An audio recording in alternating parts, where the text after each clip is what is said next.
Jared Kushner was questioned this month by special counsel Robert Mueller's team of investigators about the former National Security Advisor Michael Flynn, a person familiar with the investigation confirmed on Wednesday to the Associated Press.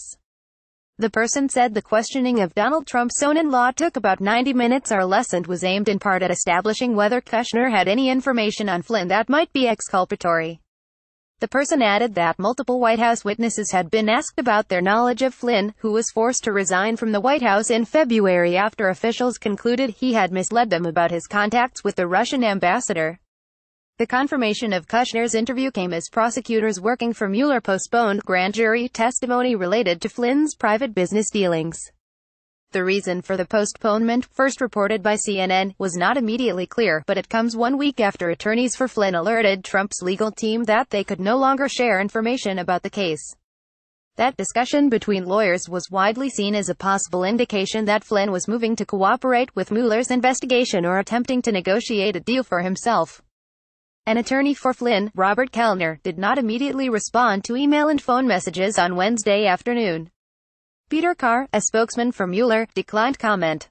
Quick guide: the story of Donald Trump and Russia comes down to this: a sitting president or his campaign is suspected of having coordinated with a foreign country to manipulate a U.S. election.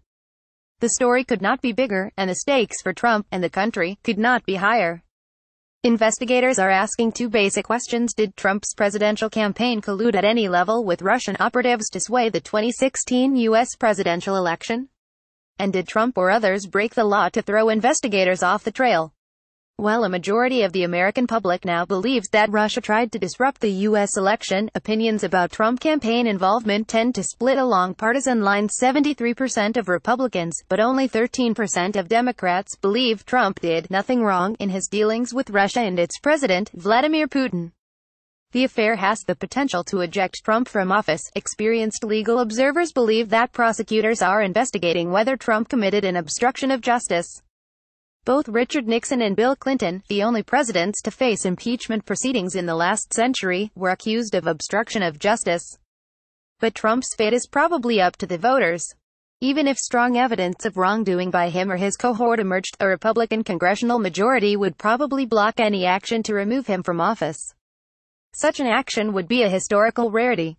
Former Foreign Policy Advisor George Papadopoulos pleaded guilty to perjury over his contacts with Russians linked to the Kremlin, and the president's former campaign manager Paul Manafort and another 8 face charges of money laundering. The investigations have an open timeline. Thank you for your feedback. In a statement, Kushner's attorney, Abby Lowell, said Mr. Kushner has voluntarily cooperated with all relevant inquiries and will continue to do so. The details of Kushner's questioning and the postponement of the grand jury testimony were confirmed by people familiar with Mueller's investigation. They spoke on condition of anonymity because they were not authorized to publicly discuss the continuing investigation. The grand jury testimony that had been scheduled for the coming days related to Flynn's firm, Flynn Intel Group, its work with a public relations firm and interactions with congressional staff, one of the people said. Mueller and the FBI have been interested in hearing from employees at the public relations firm, SGR, because of the firm's work with Flynn Intel Group. SGR, which does business as Sphere Consulting, contributed to a film that Flynn Intel Group was working on about the Turkish cleric Fethullah Gulen. The film was never completed. Mueller was appointed by the Justice Department in May to oversee an investigation into possible coordination between Russia and the Trump campaign to influence the outcome of the 2016 presidential election. The investigation, which produced its first criminal charges last month against 3 former Trump campaign officials, incorporated an earlier FBI inquiry into Flynn's lobbying and investigative research work on behalf of a Turkish businessman. Flynn's firm was paid $530,000 for the work. Sphere employees have cooperated for months with Mueller's investigation, including by turning over documents requested by investigators and sitting for voluntary interviews.